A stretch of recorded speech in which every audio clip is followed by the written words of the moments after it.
Nous nous sommes posé 3 questions concernant Bioonce qui utilise la Meuse pour son transport de marchandises.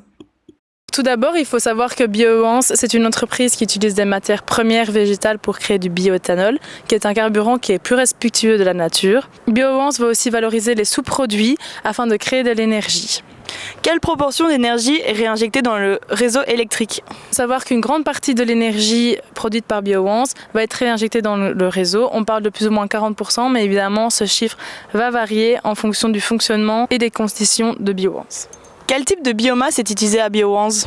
Donc à la centrale de Bioonce, on va surtout utiliser de la biomasse lignocellulosique comme combustible. On va avoir tout ce qui est résidus forestiers, donc tous les déchets de la sylviculture, les écorces, les branches, etc.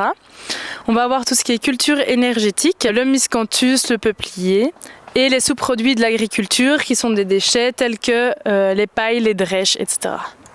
Quels sont les impacts environnementaux? La biomasse est souvent représentée comme une énergie renouvelable et avec une émission de gaz à effet de serre assez faible. On va avoir tout ce qui est émissions atmosphériques, donc il faut savoir qu'au niveau du CO2, il va être compensé avec les plantes qui grandissent, qu'on va utiliser. Malheureusement, la combustion des matières premières va pouvoir aussi dégager certaines particules fines. On va avoir aussi une grande consommation d'eau pour refroidir toutes les installations. Il faut avoir une gestion des résidus au niveau des cendres après combustion. Et bien sûr, il faut faire attention à tout ce qui est concurrence foncière. Les cultures de plantes énergétiques ne doivent pas remplacer tout ce qui est culture alimentaire ou espace naturel.